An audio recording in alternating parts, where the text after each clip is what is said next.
Olá, bem-vindo ao Mais 365, um caminho diário com a Bíblia, em que a história da salvação ilumina a nossa vida. Ou talvez mais do que isso, um percurso em que todos os dias tomamos consciência de que a nossa história faz mesmo parte da história da salvação que Deus anda a construir com a humanidade desde sempre. Eu sou o Francisco e trago-vos este podcast em nome das equipas de jovens de Nossa Senhora. Seguimos do Gênesis ao Apocalipse, com tradução da difusora bíblica, aprendendo a erguer o nosso olhar para o alto, sempre acompanhados por Nossa Senhora. Hoje é o dia 3, estamos na criação do mundo e vamos ouvir Gênesis 5 e 6 e o Salmo 136.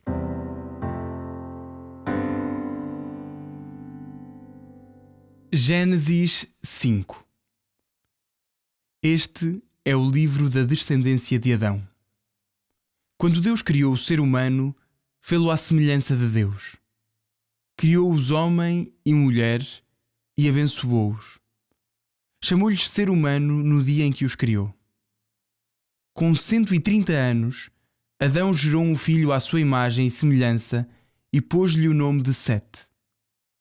Após o nascimento de Sete, Adão viveu 800 anos e gerou filhos e filhas. Ao todo, a vida de Adão foi de 930 anos. Depois morreu. Sete, com 105 anos, gerou Enós. Depois do nascimento de Enós, Sete viveu ainda 807 anos e gerou filhos e filhas. Ao todo, a vida de Sete foi de 912 anos. Depois, morreu. Enós, com 90 anos, gerou Quenã. Após o nascimento de Quenã, Enós ainda viveu 815 anos e gerou filhos e filhas. Ao todo, a vida de Enós foi de 905 anos e depois morreu. Quenã, com 70 anos, gerou Maalalel. Após o nascimento de Maalalel, Quenã viveu ainda 840 anos e gerou filhos e filhas. Ao todo, a vida de Quenã foi de 910 anos. Depois morreu. Maalalel, com 75 anos, gerou Jered. Após o nascimento de Jered, Maalalel viveu ainda 830 anos e gerou filhos e filhas. Ao todo, a vida de Maalalel foi de 895 anos. Depois morreu. Jered, com 162 anos, gerou Enoque. Depois do nascimento de Enoque, Jered viveu ainda 800 anos e gerou filhos e filhas. Ao todo, a vida de Jered foi de 962 anos. Depois morreu. Enoque, com 65 anos, gerou Matusalém. Após o nascimento de Matusalém, Enoque andou na presença de Deus durante 300 anos e gerou filhos e filhas. Ao todo, a vida de Enoque foi de 365 anos. Enoque andou na presença de Deus e desapareceu, pois Deus arrebatou-o. Matusalém, com 187 anos, gerou Lameque. Após o nascimento de Lameque, Matusalém viveu ainda 782 anos e gerou filhos e filhas. Ao todo, a vida de Matusalém foi de 969 anos. Depois morreu. Lameque, com 182 anos, gerou um filho, ao qual deu o nome de Noé, dizendo: Este aliviar-nos-á dos nossos sofrimentos e do trabalho doloroso das nossas mãos, com os proventos auferidos da terra que o Senhor amaldiçoou. Depois do nascimento de Noé, Lameque ainda viveu 595 anos e gerou filhos e filhas. Ao todo, a vida de Lameque foi de 777 anos.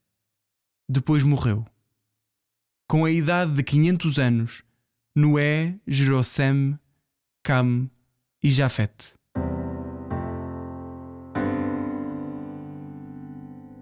Gênesis 6. Aconteceu que os homens começaram a multiplicar-se sobre a terra e deles nasceram filhas. Os filhos de Deus, vendo que as filhas dos homens eram belas, escolheram entre elas as que bem quiseram para mulheres.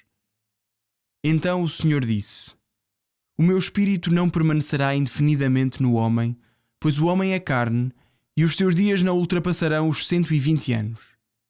Naquele tempo havia gigantes na terra, e também depois, quando os filhos de Deus se uniram às filhas dos homens e delas tiveram filhos. Eram esses os famosos heróis dos tempos remotos. O Senhor reconheceu que a maldade dos homens era grande na terra, que todos os seus pensamentos e desejos tendiam sempre e unicamente para o mal.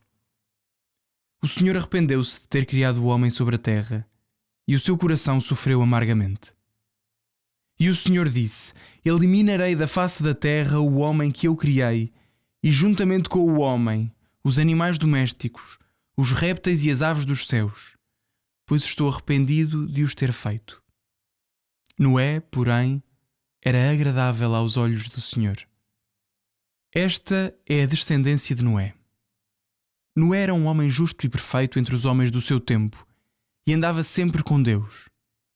Noé teve 3 filhos, Sem, Cam e Jafete. A terra estava corrompida diante de Deus e cheia de violência. Deus olhou para a terra e viu que ela estava corrompida, pois toda a humanidade seguia na terra os caminhos da corrupção.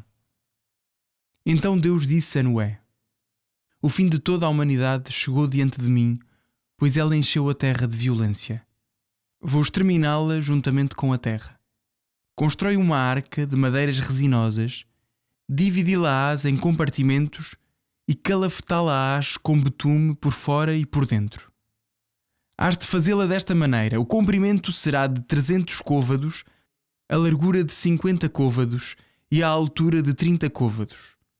Ao alto, farás nela uma janela, à qual darás a dimensão de 1 côvado. Colocarás a porta da arca a um lado, construirás nela um andar inferior, um segundo e um terceiro. É que eu vou lançar um dilúvio, que inundando tudo, eliminará debaixo do céu todos os seres vivos. Tudo quanto existe na terra perecerá. Contigo, porém, farei a minha aliança. Entrarás na arca com os teus filhos, a tua mulher e as mulheres dos teus filhos. De tudo o que tem vida, de todos os animais, levarás para a arca 2 de cada espécie, para os conservares vivos junto de ti, um macho e uma fêmea. De cada espécie de aves, de cada espécie de quadrúpedes e de cada espécie de animais que rastejam pela terra, um casal virá ter contigo para que lhes conserves a vida. E tu, recolhe tudo quanto há de comestível, armazena-os, a fim de te servirem de alimento, assim como a eles. Noé começou a trabalhar e executou tudo o que lhe for ordenado por Deus. Salmo 136. Louvai o Senhor porque Ele é bom, porque o seu amor é eterno. Louvai o Deus dos deuses, porque o seu amor é eterno. Louvai o Senhor dos senhores, porque o seu amor é eterno. Só Ele faz grandes maravilhas, porque o seu amor é eterno. Fez os céus com sabedoria, porque o seu amor é eterno. Estendeu a terra sobre as águas, porque o seu amor é eterno. Criou os grandes luzeiros, porque o seu amor é eterno. O sol para presidir ao dia, porque o seu amor é eterno. A lua e as estrelas para presidirem à noite, porque o seu amor é eterno. Feriu os primogênitos dos egípcios, porque o seu amor é eterno. Fez sair Israel do meio deles, porque o seu amor é eterno. Com a sua mão forte e o seu braço estendido, porque o seu amor é eterno. Dividiu ao meio o mar dos juncos, porque o seu amor é eterno. Fez passear Israel através dele, porque o seu amor é eterno. Afundou o Faraó e o seu exército, porque o seu amor é eterno. Conduziu o seu povo pelo deserto, porque o seu amor é eterno. Feriu grandes reis, porque o seu amor é eterno. Matou reis poderosos, porque o seu amor é eterno. Seom, rei dos amorreus, porque o seu amor é eterno. E Og, rei de Bassã, porque o seu amor é eterno. Deu a terra deles como herança, porque o seu amor é eterno. Como herança a Israel, seu servo, porque o seu amor é eterno. Não se esqueceu de nós na nossa humilhação, porque o seu amor é eterno, e livrou-nos dos nossos opressores, porque o seu amor é eterno. Ele dá alimento a todo o ser vivo, porque o seu amor é eterno. Louvai o Deus do céu, porque o seu amor é eterno.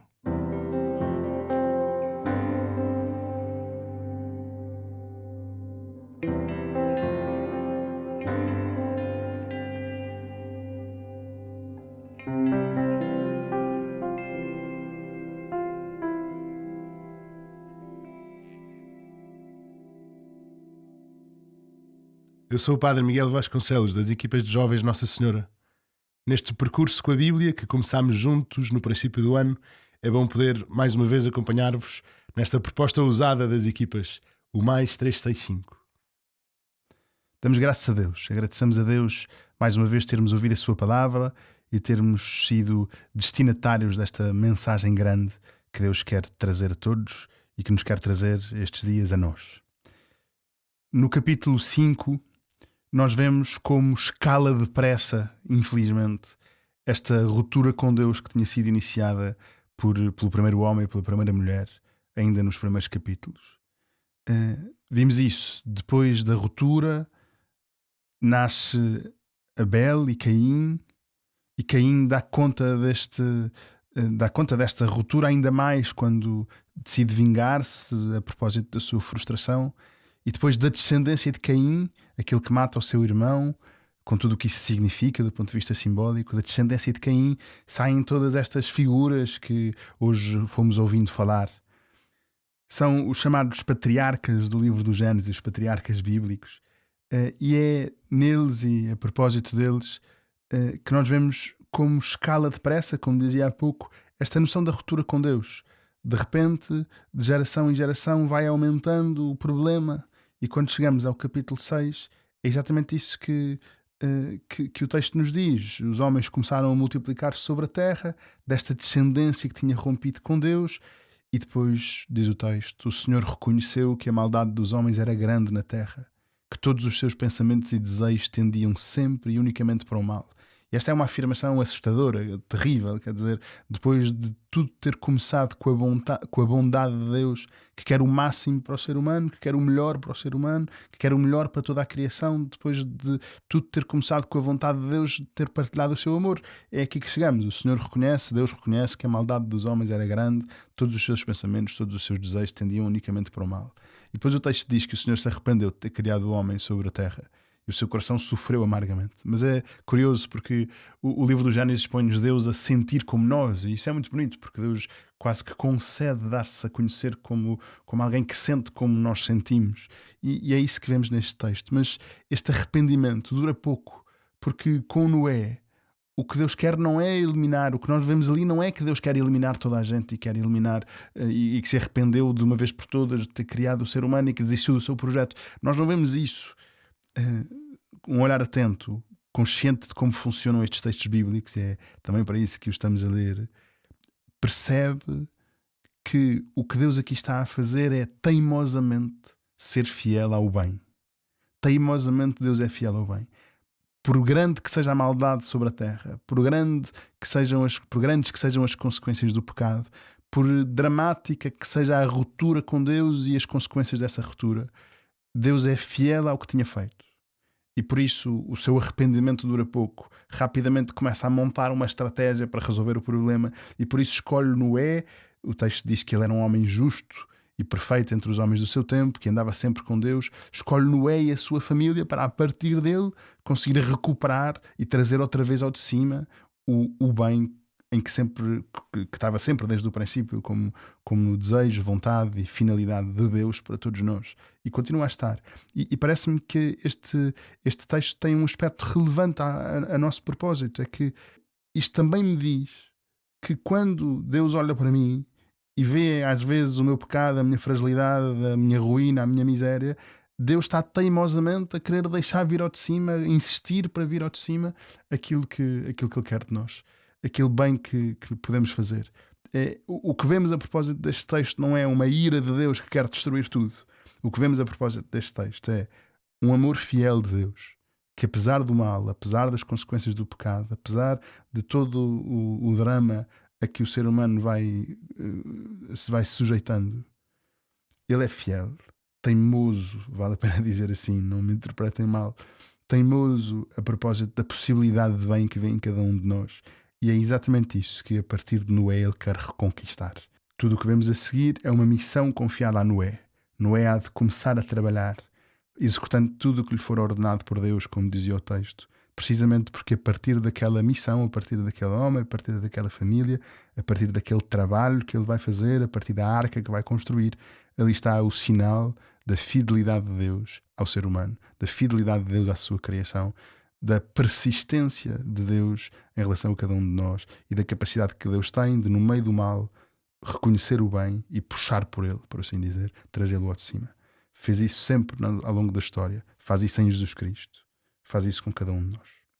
E a este propósito, bendizemos Deus, porque Ele é assim connosco. E voltando-nos para Ele, rezamos-lhe, pedimos-lhe que continue a ser assim, por assim dizer, agradecemos-lhe esta sua bondade fiel que nos acompanha, que tira de nós o bem, que diante do nosso próprio pecado é capaz de reconhecer a grandeza. Agradecemos-te, Senhor, por seres assim connosco.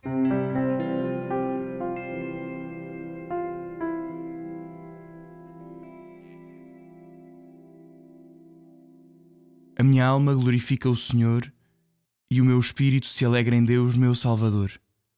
Porque pôs os olhos na humildade da sua serva, de hoje em diante me chamarão bem-aventurada todas as gerações. O Todo-Poderoso fez em mim maravilhas, santo é o seu nome. A sua misericórdia se estende de geração em geração sobre aqueles que o temem. Manifestou o poder do seu braço e dispersou os soberbos. Derrubou os poderosos de seus tronos e exaltou os humildes. Aos famintos encheu de bens e aos ricos despediu de mãos vazias. Acolheu a Israel, seu servo, lembrado da sua misericórdia, como tinha prometido a nossos pais, a Abraão e à sua descendência para sempre. Glória ao Pai, ao Filho e ao Espírito Santo, como era no princípio, agora e sempre. Amém.